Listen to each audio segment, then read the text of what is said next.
One More Thing. Happy Birthday Steve. Les podcasts sur YouTube. Adieu, sous-titre. Voix clonée. Vendredi 24 février 2023. François Le Truidic. Benjamin Vincent. La quotidienne Week, épisode 338. Bonjour à tous. Ming-Chi Kuo sème le doute sur l'annonce du casque de réalité étendue d'Apple début juin à la WWDC 2023. Selon l'analyste, le casque serait plutôt dévoilé en septembre et il serait le One More Thing de la keynote iPhone 15 avec une disponibilité avant la fin de l'année. Alors juin ou septembre, François ? Bah, si c'est septembre, je pense qu'on va pouvoir faire manger son chapeau à Eli parce que il était tout fier de nous dire qu'effectivement c'était à la keynote de la WWDC et si c'est pas ça, je pense qu'on le reverra peut-être pas pendant quelques semaines. Il se cachera au fond de sa piscine. Non, plus sérieusement, c'est inquiétant. Allez, je vais le dire, c'est inquiétant. C'est un peu un running gag en fait. J'ai l'impression que tous les mois on nous annonce une sortie à un moment et puis finalement le mois d'après on dit bah non finalement ce sera pas là. Ah, et puis finalement ce sera un autre mois, etc. C'est vraiment particulier. C'est à se demander si ce casque il est vraiment mûr, s'il est vraiment prêt et surtout. Pourquoi la keynote de l'iPhone 15, le risque à mon avis c'est que ça risque de cannibaliser complètement la présentation de l'iPhone 15 qui risque quand même d'être un iPhone assez important. On peut quand même être relativement sûr du fait qu'il est de l'USB-C, et puis quand même quelques petites nouveautés sympas. Ça risque de vraiment le masquer. Alors du côté de l'Apple Watch, il n'y aurait pas grand-chose, donc ça permettrait peut-être de masquer le peu de nouveautés de l'Apple Watch, mais à mon avis ça peut être très pénalisant pour l'iPhone, et puis c'est vrai que malgré tout, une présentation à la WWDC, c'est ce qu'il y a de plus logique, pour la simple et bonne raison, c'est qu'il va y avoir tout un écosystème applicatif derrière, qu'il va falloir développer des applications, et que bah ça, il faudra des outils, et les outils, sans doute, ils mériteraient d'être présentés à la WWDC. Donc c'est pas, pour moi, ce serait pas logique en fait que ce soit présenté au mois de septembre et pas au mois de juin, quitte à présenter, en disant ça arrivera qu'en fin d'année. De toute façon, c'est très bien que ce sera pas disponible tout de suite. Ce serait une surprise et ce serait assez une déception pour moi. Il y a une autre solution, c'est que l'OS soit présenté à la WWDC et le casque lui-même soit présenté en septembre. Ouais, mais je sais pas. Bah, après tout, pourquoi pas. Remarque, ils nous ont bien présenté le système CarPlay 2 avant de nous présenter l'Apple Car, donc on sait jamais après tout. Et selon Ming-Chi Kuo, 2 modèles de casques seraient déjà prévus au titre de la deuxième génération en 2025. Un modèle haut de gamme toujours positionné autour de $3000 et un modèle grand public plus abordable. Ce 24 février 2023 ne marque pas seulement le premier anniversaire de l'invasion de l'Ukraine par l'armée russe, c'est aussi le 68e anniversaire de la naissance de Steve Jobs. Et oui, François, ça nous ramène en 1955. Tim Cook vient d'ailleurs de célébrer cet anniversaire en tweetant un portrait d'un Steve Jobs encore bien rondouillard, en lui souhaitant « Bon anniversaire mon ami ». Ça reste quand même assez impressionnant à quel point il a encore une place importante pour Apple. Je pense qu'il y a très peu de marques. Je sais pas, tu vois des messages « Bon anniversaire, mon cher Bill » pour Microsoft ou ce genre de choses? Non, donc on sent que l'aura et la présence... Il est pas mort non plus, hein. Ouais, mais il pourrait lui souhaiter bon anniversaire quand même, tu vois. Oui, bon, effectivement, il est pas mort, mais... Bref, je suis médisant. Mais voilà, sur le principe, je trouve ça assez... ça montre bien la place qu'occupe encore Steve Jobs aujourd'hui, et d'une certaine manière l'esprit, sans faire dans le spiritisme. Mais voilà, ça montre cette importance, et puis je pense que pour Tim Cook, ça a vraiment été un personnage central, et à certains moments, il doit peut-être le regretter, parce que Tim Cook, au final, s'est retrouvé sur le devant de la scène.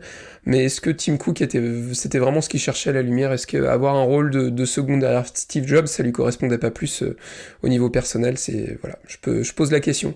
Et puis au final, 68 ans, moi je suis curieux de savoir s'il aurait été encore à la tête d'Apple, ou si finalement il n'aurait pas laissé sa place. Moi, à mon avis, il y serait encore, parce que je pense que vu le personnage, on l'a viré une fois, je pense pas qu'ils auraient réussi à le virer une deuxième fois. Mais voilà, donc bon anniversaire Steve Jobs, même si tu ne l'entends pas, je te le dis. Et quant au site Steve Jobs Archive créé par sa veuve Lauren Powell Jobs, il publie une photo de Steve Jobs de 1984 en veste, chemise blanche et nœud papillon. Il est derrière le tout premier Macintosh. Les podcasts audio arrivent sur YouTube, ou plus précisément dans YouTube Music, uniquement aux US pour l'instant, alors que Google Podcast est en train de se casser la figure et de disparaître progressivement du paysage. Ce pourrait être un très bon moyen pour les créateurs, comme nous, de bénéficier de la visibilité de YouTube et donc de Google avec leur contenu audio, François. Tu pourras peut-être partager aussi la création sur Google+, tu sais, le réseau social de Google, non? Ça pourra peut-être servir. Non, plus sérieusement, ça paraît logique. On sent que ça pousse du côté de YouTube Music, on sent qu'il y a une vraie volonté de proposer une vraie concurrence, donc ça paraît plutôt cohérent que ce soit intégré. Apple a pris un chemin un peu différent et je trouve ça dommage. Moi, j'aurais apprécié qu'en fait, il n'y ait qu'une application qui permette de gérer à la fois la musique et les podcasts. J'aurais trouvé ça judicieux. Parce que c'est vrai que, enfin, je sais pas pour toi, mais moi, ça me saule de devoir passer de l'un à l'autre. Je préférais à la limite, comme avant sur iTunes, s'il y avait une rubrique podcast, je trouve que ça restait quand même utile. Maintenant, on va voir comment ça va être intégré, comment ça va être géré. Et puis, ça veut aussi dire comment toi, de ton côté, vu que c'est toi qui gères le back-office, j'espère que ce sera juste une case en plus à cocher et que ce sera intégré rapidement aux outils de gestion de podcast parce que malgré tout, c'est important. Et puis, le risque aussi, c'est même au niveau de la publicité, on sait que c'est au bout d'un certain nombre d'écoutes qu'il y a du financement pour les créateurs de contenu. Et le fait que ce soit disparate, qu'il y ait plein de services de podcast, du coup, ça veut dire que au final, on a plein d'écoutes, mais plein d'écoutes sur différentes plateformes. Donc ça va avoir un impact là-dessus aussi. Je ne suis pas un utilisateur de YouTube Music, donc à titre personnel, ça va pas changer grand-chose pour moi. Je te le confesse. Et une fonctionnalité de moins dans Twitter, les sous-titres en temps réel ne sont plus disponibles dans ces conférences audio en direct que sont les Twitter Spaces. En tout cas, officiellement sous iOS, parce que sous Android et dans la version web de Twitter, l'option existe toujours théoriquement dans le menu avec les 3 petits points, mais quand on l'active, comme sur iOS, eh bien pas, ou plutôt plus de sous-titres. Ah, c'est compliqué, ça va devenir ma nouvelle anxiété après l'affaire Epic, ça va être les frasques d'Elon. Bon, sans dire que c'est de sa faute, parce que c'est pas de sa faute, mais ça montre bien qu'il y a un souci quand même, quoi. Je pense aux développeurs, je pense aux gens qui gèrent les sites, les applications et tout, ça donne vraiment le sentiment qu'il y a plus de lisibilité, il y a plus de suivi, ça fait vraiment le truc à la one again, quoi, et je trouve ça vraiment dommage. C'est ce que je l'ai déjà exprimé, moi c'est vrai que depuis qu'ils ont coupé les API pour les services tierces comme Tweetbot que j'utilisais, moi c'est vrai qu'en fait je me rends compte que je suis beaucoup moins Twitter parce que j'ai pas trouvé d'application qui me plaisait à l'image de ce que pouvait me proposer Tweetbot. Voilà, l'application Twitter, je trouve qu'elle a plein de défauts, ça risque de provoquer qu'une chose, c'est qu'au bout d'un moment, les gens vont vraiment se lasser, vont vraiment quitter Twitter et passer sur des solutions alternatives, où après tout, je vais reprendre les paroles d'un grand président de chaîne, ça va nous libérer de l'espace dans notre cerveau, quoi. Voilà. Et finalement, moi, je me rends compte que depuis ça, je consulte beaucoup moins Twitter et je suis beaucoup moins sur Twitter. Et finalement, ça me libère du temps pour regarder autre chose et puis peut-être avoir une consommation différente aussi des médias. Donc, je trouve ça plutôt... Finalement c'est peut-être pertinent, mais c'est inquiétant pour le service et je trouve ça dommage parce que je trouve que ce mec-là il est vraiment vraiment intelligent comme on l'a dit un certain nombre de fois, mais ça devient du grand n'importe quoi.